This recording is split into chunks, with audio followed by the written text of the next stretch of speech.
Early on, Putin was a different ruler. He allowed for independent media. He pretended to have elections and even opposition in parliament. He censored media, but in a quiet way.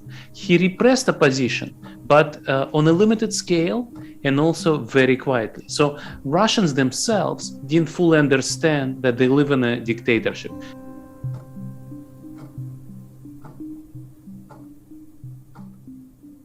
Thank you so much, Sergei, for joining us.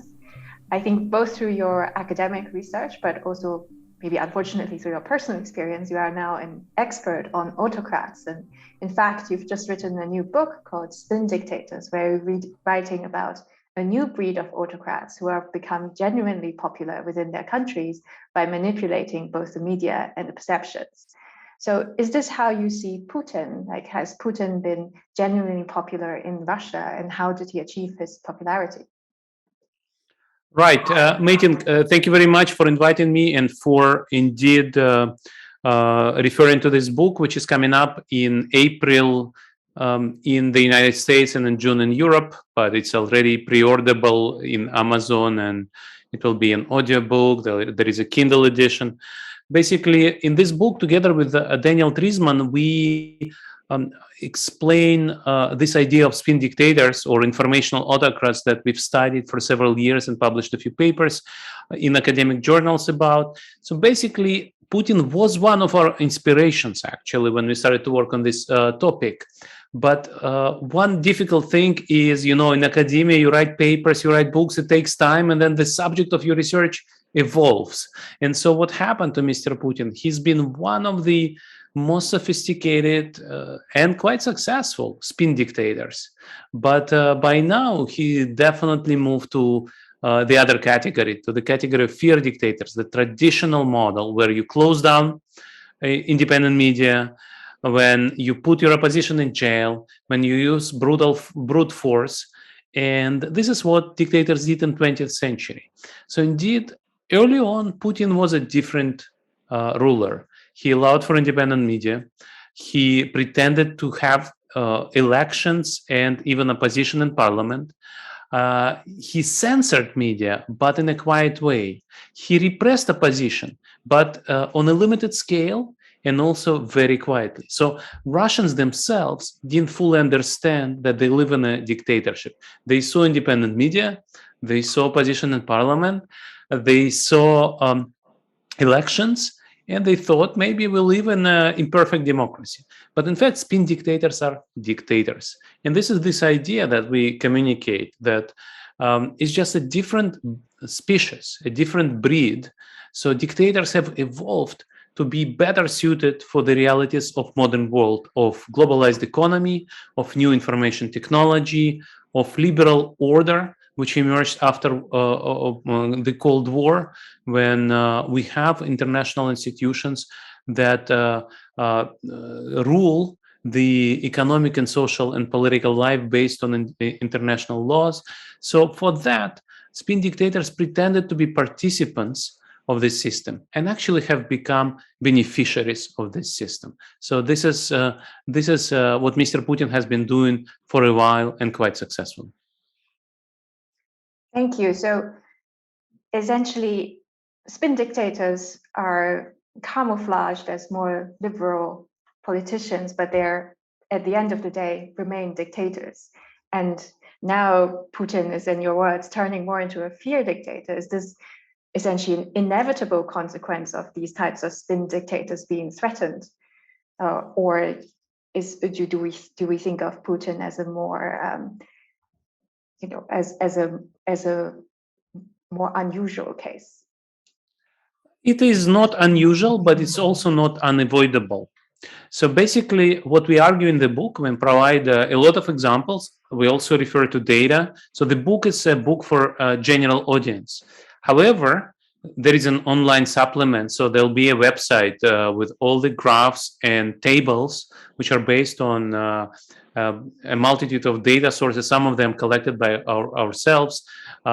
So this evidence suggests that, yes, spin dictators are better suited for today's modernized, globalized world. But eventually, they also hit a problem. What is the main obstacle for them? So the way spin dictatorships work, they need to communicate to the general public that they're better than the alternative. But the problem is that modern society needs educated class, people with tertiary education, people with critical thinking. Otherwise, your economy doesn't function. You cannot deliver prosperity to the society. And so you need educated people. But these educated people understand who you are. And so your main challenge is to make sure that these educated people do not communicate the information about you not being an honest democratic leader, you not being a competent economic performer. So if they communicate that to the general public, the public will probably be unhappy and will kick you out. And so the strategies that the dictators use, and this is what we cover in our book, are, as I mentioned, implicit censorship, cooptation, bribing elites into silence, or targeted repression, shutting all the communication channels from those educated people who wanted to communicate the true state of affairs to the general public. And so the problem is you need resources for this. You need resources for propaganda, you need resources for censorship, you need resources for cooptation. And when this educated class grows large, suddenly silencing this class is becoming a challenge.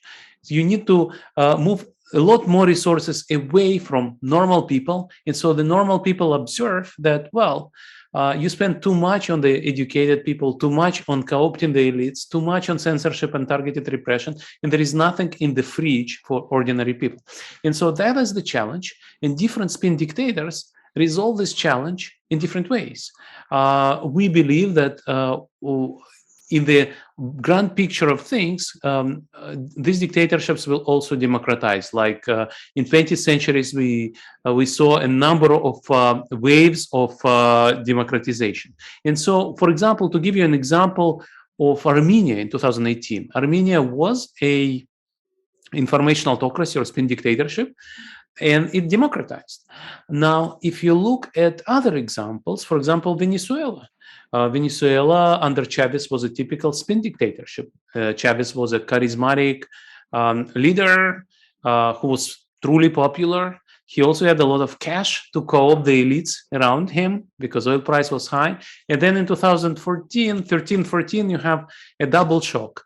The replacement of Chavez with the much less charismatic Maduro and decline in oil prices. And so suddenly this regime went back in time and became a fear dictatorship, a traditional 20th century dictatorship. And Putin has been doing the same. Now, it's not just the war of Ukraine 2022. We actually finished our draft in the spring 2021, and we already saw the signs of switch from spin dictatorship to fear dictatorship. So we actually say in the book that maybe this movement is something that we are going to observe in the coming months. And a lot of that has happened between us finishing the draft and the war in Ukraine. A lot of journalists were kicked out of the country or designated as foreign agents or extremist or undesirable foundations. So a lot of repression has increased in Russia. But of course, the war has sealed that, has changed the regime dramatically. And I think one big game changer was something which happened a week after the war. I think initially Mr. Putin hoped for replay of Crimea 2014, annexation of Crimea 2014, a quick victorious war that would not require him to introduce complete censorship. And when several days later he saw that it doesn't work, and he saw that independent media and social networks actually undermine his popularity quickly, he introduced wartime censorship. Today in Russia, if you speak publicly about the war and provide a version which is different from the official version of Ministry of Defense, you can go to jail for up to 15 years. And that, of course, resulted in closure of all independent media, and in addition, blocking social media, social networks. Today, as we speak on the March 25th, we still have Telegram, we still have YouTube, but for example, Facebook is blocked. So are these methods working? These heavy-handed censorship methods, are they helping Putin regain control over the narrative, over the war in Russia? That is not clear, because in spin dictatorships, you can still measure the popularity through polls.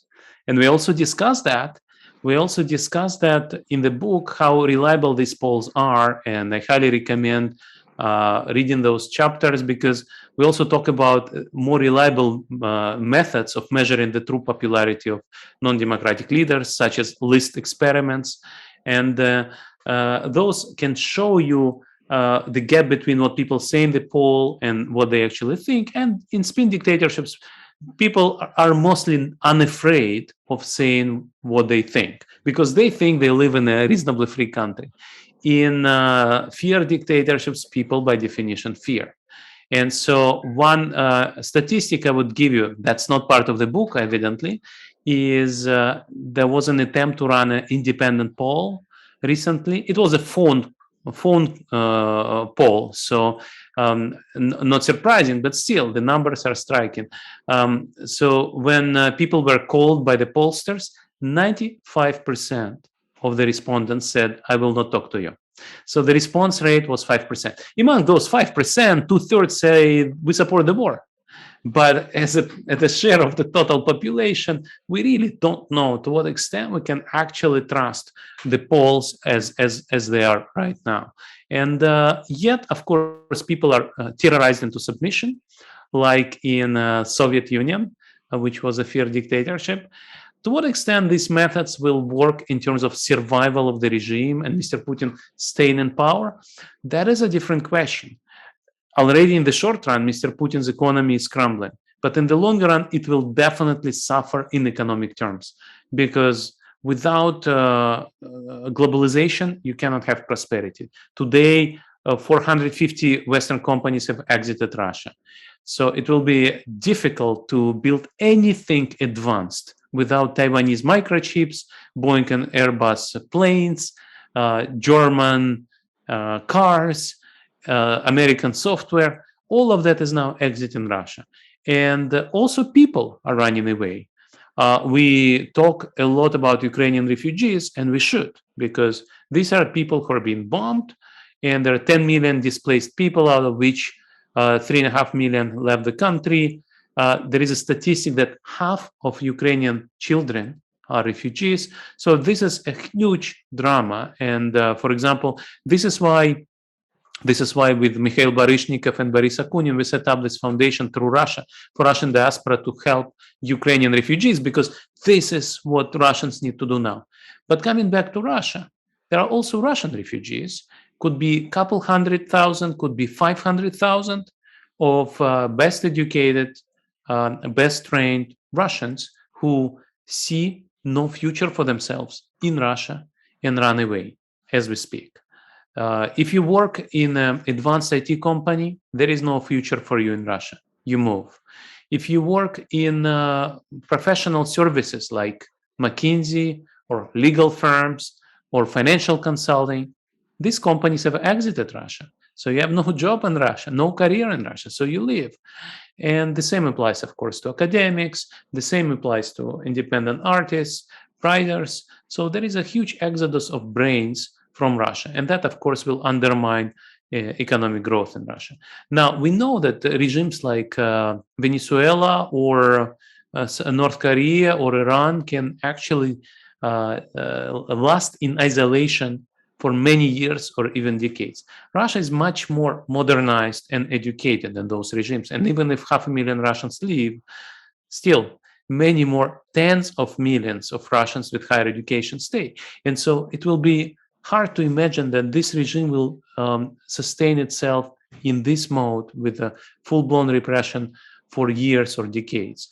But so far, Putin is in control. So far, he has his policemen and soldiers who defend him by brute force. On the other hand, he'll be running out of cash to pay them. So I won't envy Mr. Putin right now. Thank you. So you're painting a very bleak future of Russia's economic future.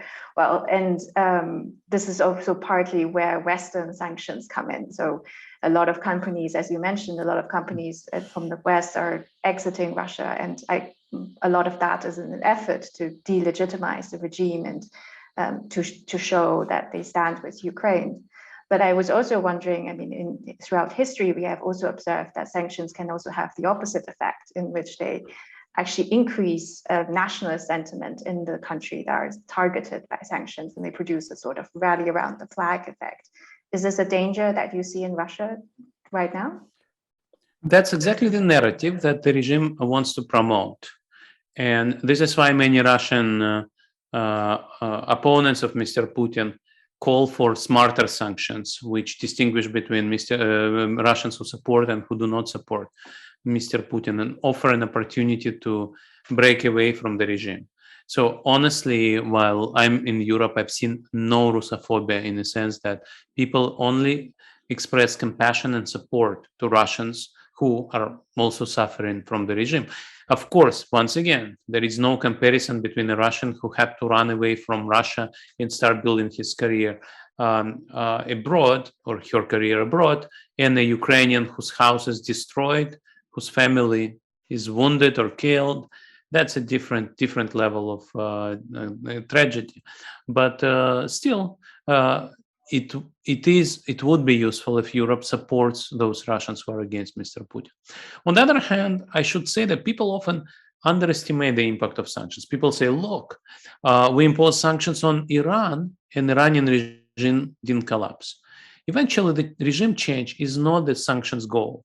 The sanctions goal is behavior change.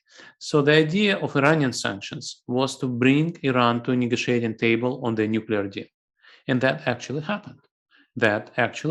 Iran signed the deal. And so the same may work for Mr. Putin, because if, for example, Europe introduces oil and gas embargo, or at least partial embargo, Mr. Putin will suddenly discover that his stock of cash is gone. And on top of that, his flow of cash is gone. So he doesn't have dollars to pay his soldiers and policemen. And he needs policemen as much as soldiers, because there is one war in Ukraine and there is another war in the cities of Russia, in the streets of cities of Russia, where Russians protest against the war, and the policemen who beat them up need to be paid better for doing their job.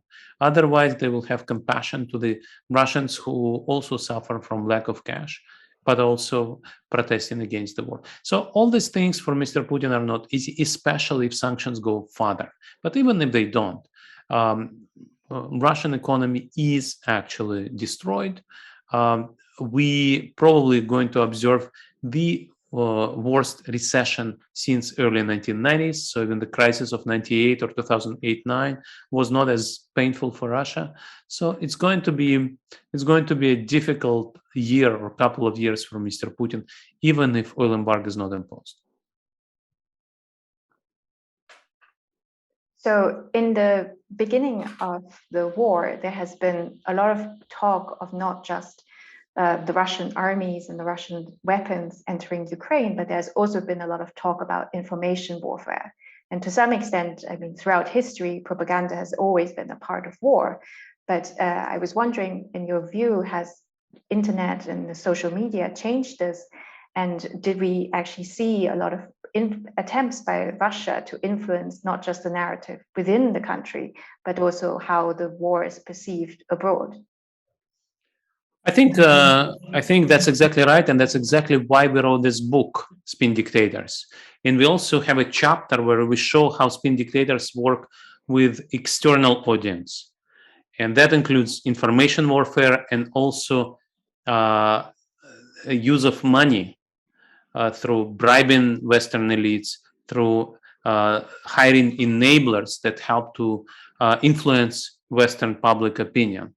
Now, given that Mr. Putin has moved away from spin dictatorship to fear dictatorship, he doesn't really care much about that anyway, and he's completely lost public opinion in the West, which is normal.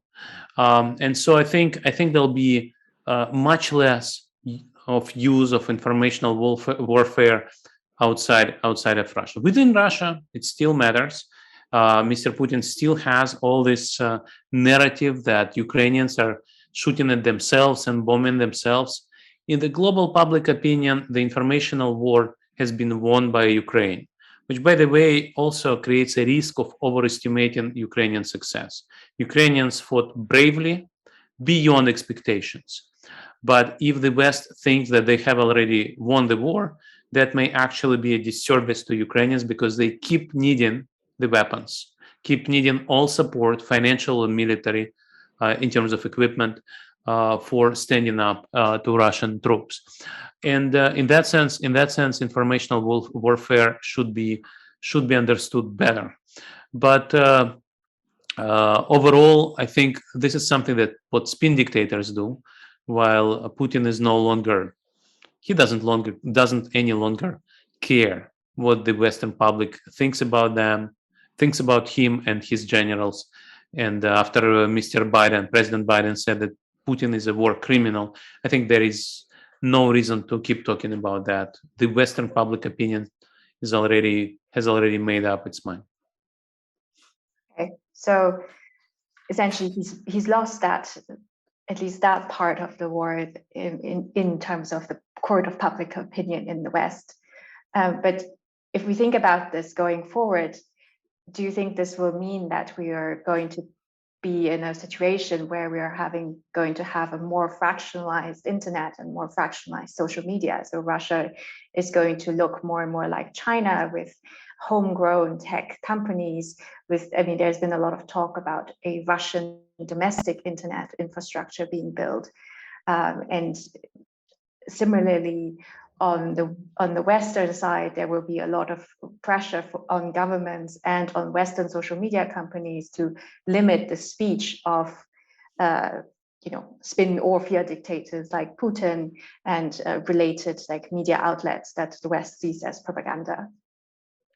Well, it is a war, and if you think about the analogy in Western Europe, you are now in Stockholm, where the memories of World War II are somewhat different. In Western Europe, they're very acute in the sense that people think it's 1939. And so imagine you have a time machine and you travel to 1939 and you know what comes afterwards. 1940, 41, 42, stakes are extremely high. And so the Western policy response is, we are in 1939. So we need to do whatever we can to stop our opponent. And so this is the attitude. But overall, if it is possible to reach out to Russian users somehow, that should be done. So if there is a capacity to think about using internet and social media to push information to Russian users, that should be done. Now, indeed, as you rightly said, Russia has already banned several social media. Still, it banned Facebook and Instagram, interestingly, not WhatsApp. It still has not banned Telegram and YouTube. Probably banning YouTube would be extremely unpopular.